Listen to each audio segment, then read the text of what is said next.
Tom Hiddleston does impressions. You do impressions of lots of people. So who is in your canon? It's a expression of admiration, just to be clear. So I do impressions of people that I admire, and I sort of listen to them. The first time I did an impression that anyone was aware of, I was just telling a story about Midnight in Paris, the Woody Allen film I was in, and how I'd never read the whole script, and I thought it was set in the 20s. And I turned up and I bumped into Owen Wilson, who didn't look like he was in the 20s at all. And I said to him, so wait, hang on, who are you playing? Because I'm playing F. Scott Fitzgerald, and I know Corey Stoll's playing Ernest Hemingway, and we're all playing figures of history. And he went, oh, no. I'm from now. I go back in time. There's a time machine. And, it's kind of cool, and it's kind of woody, and it's kind of awesome. Very good.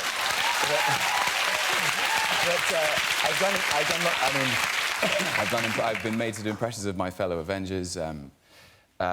I think everyone does an impression of Christopher Walken because he's such an easy kind of. You know, I feel like what this show needs is more cowbell. It depends on what you'd like me to say. Basically, there's no punctuation.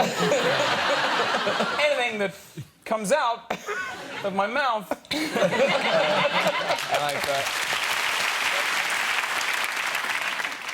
I know whole pages of Heat. You surprise me. So there's the scene in the middle of the film, which you'll be familiar with. You were there. The one person you don't need to explain it to. So look,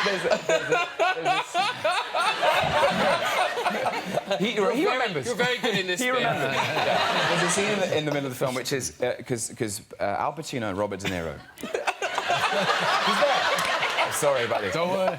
They're separated like a great thriller. They're separated for the entire film, and they meet twice, once at the end and once in the middle. And it takes place at a restaurant in LA. It's a great scene. It's one of the great pieces of screen acting you can hope to watch. There it is. There's a picture of it. It's like it's a mutual recognition of each other. Anyway, so there's a bit where they sit and have coffee and have tea and talk about stuff. I'm going on, I apologize. Anyway, so Al Pacino, at one point, Al Pacino says this. He goes, so... we're sitting here like a couple of regular fellas. I mean, you do what you do, I do what I gotta do. If I'm there and I gotta put you away, I won't like it. But if it's between you and some poor bastard whose wife you're gonna turn into a widow, brother, you are going down.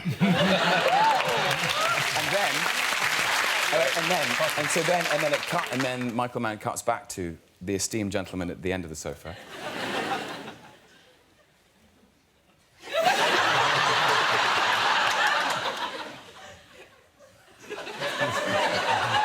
What if you do got me boxed in? I'm not gonna put you down. We've been face to face. Yeah. But I will not hesitate. Not for a second. That's my... Hey.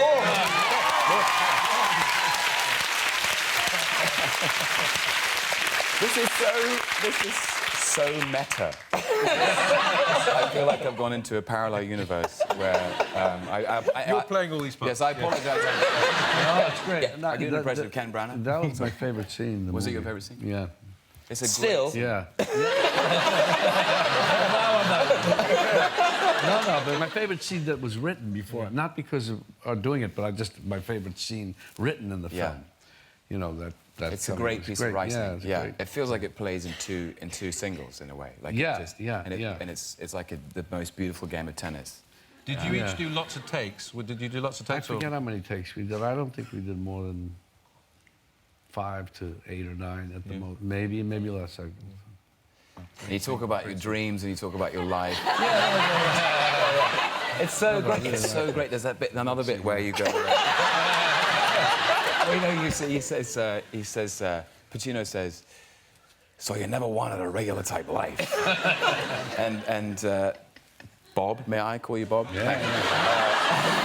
Bob says, what's that, barbecues and ball games? Yeah.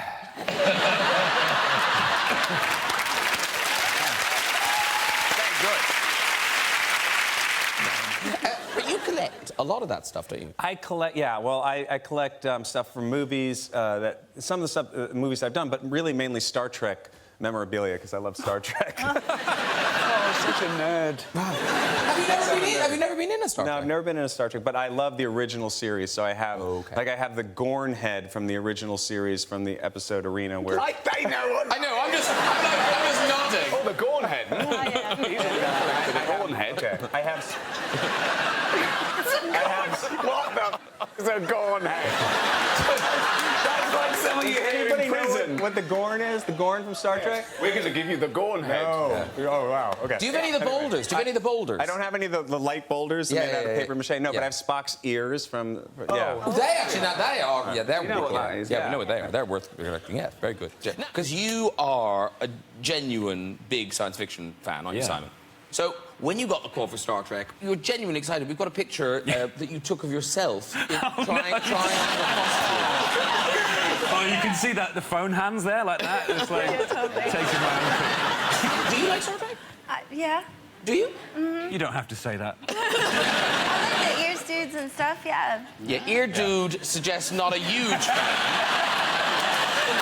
Even I can stretch to Spock. The ear dude.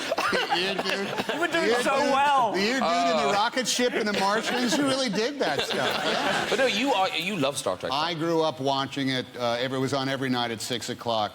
And we'd have competitions to see. I'd be on the phone with my buddy at his house, and we'd be on, both have it on Channel 2. It was on at 6 o'clock. We'd have a competition to see who could scream out the episode the soonest. Yeah.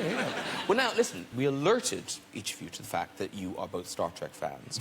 And I believe you've both prepared some Trekkie trivia questions. So, Nicole, if you want to pop the kettle on, I'll be tidying my desk.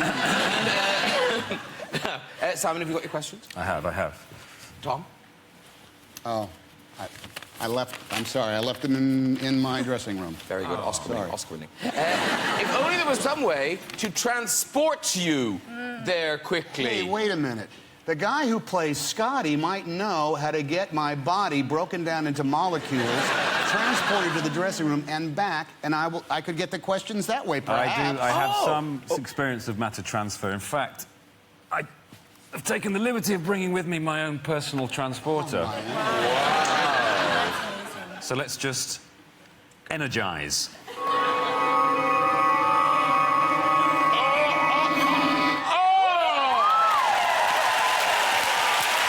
Nicole Scherzinger, excellent work. Okay. Nicole, gather yourself. I'm prepared to be amazed once more as we bring Tom back. You're very good. Going to lock onto his coordinates and energize.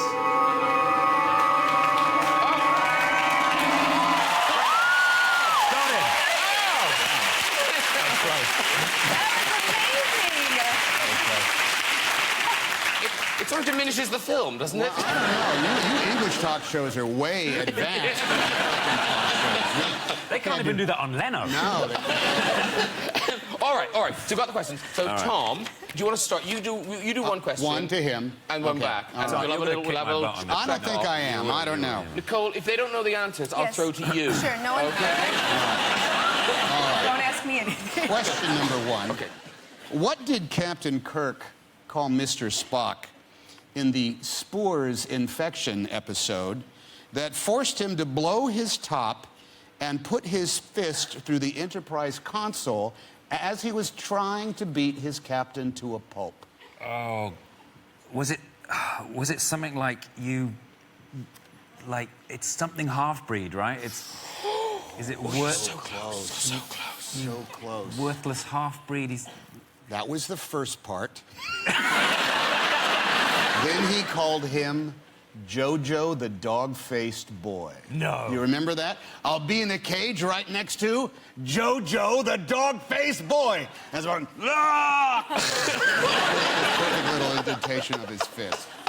All right. Kind of what in JJ's film they do that when they get When they Spock get so mad, yeah, they roiled get up. him It's riled when he up, gets yeah. like Yeah. angry. Right, He's- Nicole? Right? Absolutely. Yeah, so You knew that. By the way, You knew that. Spock was the ear guy. Okay, here we go. Here we go. Next question. Okay. Harry Mudd returned in a sequel to his first season episode, Mudd's Women.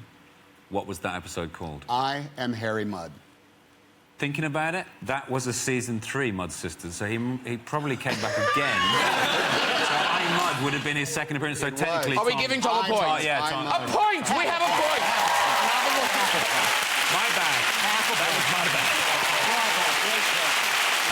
I should have gone on the internet and picked them up. What are you doing afterwards? The rest of their lives. Nicole, would you go get us a couple of gin and tonic? In the IT crowd, you thought you were playing a character.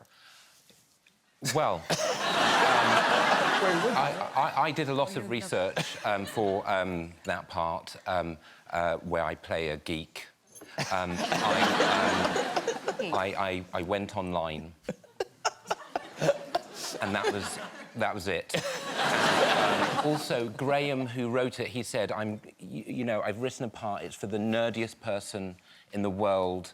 I thought of you, and so that was that. Really, yeah. There were no voices. I think. Well, it would have been your own voice. Yeah, I said, do you want me to do a voice to be the nerdiest person? He went, no, just yours. So that was it.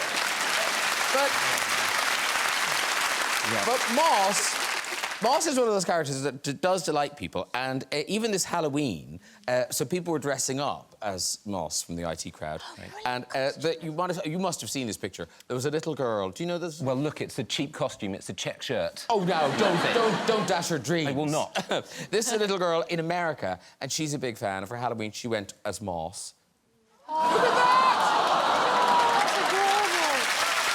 Look at the watch. She's got the computer, the calculator watch, and everything. Yes. That's good, right? The emotional range is too large, though. He needs to kind of dial it back a bit. I also spoke to her. I said, you've got to get the... When you made money, you bought certain things, didn't you? Stuff that you were denied as a child. Yeah. Like, what did you buy? Well, I wasn't denied. No, any good parent will know. Any parent in here, if a kid wants a Lego set, you get them the small one. You don't get them the big one that's like 359 quid. So when my album went to #1, I was passing the Lego store and I saw the big Death Star and I went, do you know what? It's time. I went in and bought, but I'm just a big kid now. It isn't just that. It's like I went to go and buy my goddaughter a Ninja Turtle toy for her birthday. And then I was in the Ninja Turtle section and there was this huge Ninja Turtle truck. And I was looking at the small toy I got for her in the big truck and I was like, oh, I'm getting that for me. I had, like, loads and loads. Are you like the kid from Big? I have a load of child stuff in my house. Yeah, like, there's a room full of teddy bears. This is such an embarrassing interview. That you didn't have when you were a kid? Not that I didn't have, just I wanted to. And out of us two, you're the one that's getting laid. Teddy bears. Let's hope those teddy bears don't have anything to do with Teddy it. bears I was the remember, kid. actually, I once went on a date and brought a Lego set and made the Lego set and then left. What? Hey. Wow. That's going deep, man. That's strong moves. So what was she doing? She was eating her dinner and you were constructing we were just chatting, just catching up. We were just chatting. And I was like, she's definitely going to be watching this, being like, yep, definitely happened. Wow. What did you make? Pirates of the Caribbean pirate ship. Yeah, he's not a loser. I hope you gave it to her as a gift at the end. No, it's okay.